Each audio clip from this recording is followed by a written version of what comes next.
मेरे बच्चे कैसे हो। श्री कृष्ण कहते हैं कि जब हम किसी बात पर क्रोधित होते हैं तो सच के मार्ग से भटककर अपने लिए प्रयास करने लग जाते हैं। वे कहते हैं कि अपने शारीरिक स्वास्थ्य को बनाए रखना हमारा कर्तव्य है, नहीं तो आप अपने मन को मजबूत और स्पष्ट नहीं रख पाएंगे। सच्चाई को अपनी जमीन और अपना घर बनाना चाहिए, क्योंकि इससे बड़ा कोई घर नहीं है। ज्यादा बात करने वाले कुछ भी नहीं कर पाते और कुछ करके दिखाने वाले ज्यादा बात करने में यकीन नहीं रखते। एक भक्त थे, उन्होंने भगवान का नाम जपते हुए जीवन बिता दिया, पर भगवान से कभी कुछ नहीं मांगा। एक दिन वे भक्त बांके बिहारी मंदिर गए, और यह क्या, वहां उन्हें भगवान नहीं दिखे। वे आसपास के अन्य भक्तों से पूछने लगे कि आज भगवान कहाँ चले गए। सब उनकी ओर हैरानी से देखते हुए कहने लगे, भगवान तो ये रहे, सामने ही तो है, तुझे नहीं दिखते, तू अंधा है क्या। उस भक्त ने सोचा कि सबको दिख रहे हैं, मुझे क्यों नहीं दिख रहे। मुझे यह सब दिख रहे हैं, बस भगवान ही नहीं दिख रहे। ऐसा विचार कर उनका अंतःकरण गलाने से भर गया। वे सोचने लगे, आखिर है कि मेरे सर पर पाप चढ़ गया है, इसलिए मुझे भगवान नहीं दिखते। मैं इस शरीर का अंत कर दूंगा। आखिर ऐसे शरीर का क्या लाभ जिससे भगवान ही ना दिखते हों। ऐसा सोचकर वे यमुना में डूबने चले। इधर अंतर्यामी भगवान एक ब्राह्मण का वेश बनाकर एक कोड़े के पास पहुँचे और कहा कि ऐसे ऐसे एक भक्त यमुना को जा रहे हैं, उनके आशीर्वाद में बहुत बल है। यदि वे तुझे आशीर्वाद दे तो तेरा कोढ़ तुरंत ठीक हो जाएगा। यह सुनकर कोढ़े यमुना की ओर दौड़ा। उन भक्त को पहचानकर उनका रास्ता रोक लिया और उनके पैर पकड़कर उनसे आशीर्वाद मांगने लगा। भक्त कहने लगे, भाई मैं तो पापी हूँ, मेरे आशीर्वाद से क्या होगा। पर जब एक बार समझाने पर भी कोढ़ी ने पैर न छोड़े तो उन भक्त ने अनमने भाव से कह दिया, भगवान तेरी इच्छा पूरी करे। ऐसा कहते ही कोढ़ी बिल्कुल ठीक हो गया। पर वे भक्त हैरान हो गए कि यह चमत्कार कैसे हुआ। वे अभी सभी स्तब्ध खड़े ही थे कि साक्षात भगवान सामने आ खड़े हुए। उन भक्त ने भगवान को देखा तो अपने को संभाल न सके और रोते हुए भगवान के चरणों में गिर गए। भगवान ने उठाया, हे भगवान, से पूछने लगे, भगवान यह आपकी कैसी लीला है। पहले तो आप मंदिर में भी दिखाई न दिए और अब अनायास आपके दर्शन ही प्राप्त हो रहा है। भगवान ने कहा, भक्तराज, आपके जीवन भर जप किया पर कभी कुछ मांगा नहीं। आपका मुझ पर बहुत ऋण चढ़ गया था, मैं आपका ऋणी हो गया था, इसलिए पहले मुझे आपके सामने आने में संकोच हो रहा था। आज आपने इस कोढ़ी को आशीर्वाद देकर अपने पुण्य पाप से सब कुछ मांग लिया, जिससे अब मैं कुछ ऋण मुक्त हो सका हूँ। इसलिए मैं आपके सामने प्रकट होने की हिम्मत कर पाया हूँ। वे भक्त धन्य है जो भगवान का नाम तो जपते हैं पर बदले में भगवान से कभी कुछ नहीं मांगते। जिनके भगवान ये ऋणी है, ऐसे भक्त के चरणों में इंसान का अपना माथा टिकाता है।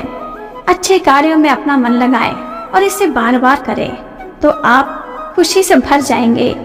इच्छाओं का कभी अंत नहीं होता, क्योंकि एक इच्छा पूरी होते ही दूसरी इच्छा जन्म ले लेती है।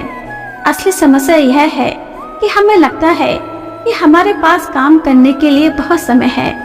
यदि कोई व्यक्ति ऐसा लक्ष्य नहीं खोज पाया जिसके लिए वह मर सकता है तो वह जीवित रहने के लायक नहीं है। कोई चीज बिना मेहनत के या आसानी से मिल जाती है तो वह उसका असली कदर नहीं जानता। जीवन में कभी आपको किसी चीज से डर लगे तो कभी अपने ऊपर हावी मत होने दो, बल्कि उस पर हमला करके उसे खत्म कर दो। सफलता की खुशी मानना अच्छा है, पर अपनी असफलता से सीखना अधिक आवश्यक है। इस दुनिया में सारे लोग अपनी गलतियों के लिए बहुत अच्छे वकील बन जाते हैं और दूसरों की गलतियों के लिए बहुत अच्छे न्यायाधीश, लेकिन वे भौतिक दुनिया में हर चीज के पीछे भागते रहते हैं और यह पता लगाना भूल जाते हैं कि सबसे महान खजाना तो उनके भीतर ही है।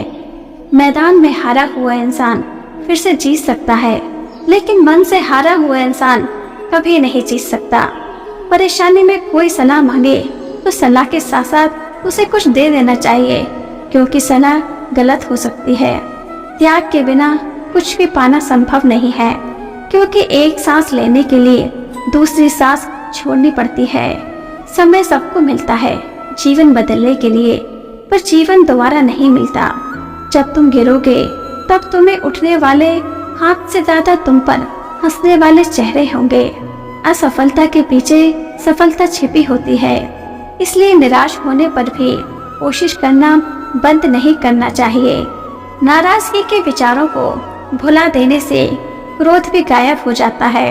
यदि महान लक्ष्य, ज्ञान, कड़ी मेहनत और दृढ़ता का पालन किया जाए तो इस जीवन में कुछ भी हासिल किया जा सकता है।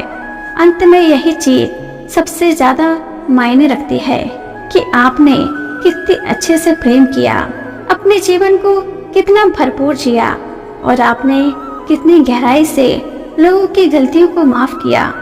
अकेले रहना कहीं अच्छा है, बजाय उन लोगों के साथ जो आपकी प्रगति में बाधा बनते हैं। एक समय की बात है जब एक रमन सेठ ने अपने गांव के गरीब लोगों के लिए प्रतिमा दान का प्रबंध कर रखा था। एक भिखारी ने उसमें शामिल था, जिसे हर माह 50 रुपए मिलते थे। लेकिन एक बार उस सेठ की बेटी के विवाह में बहुत खर्च होने वाला था, इसलिए उन्होंने उस भिखारी को 30 रुपए देने का फैसला किया। यह सुनकर भिखारी नाराज हो गया, क्योंकि वह मुफ्त में मिले पैसों को अपना अधिकार मान चुका था और उसने खुद से कुछ भी काटने पर विरोध करने लगा। हमें भी कभी कभी ऐसा ही होता है।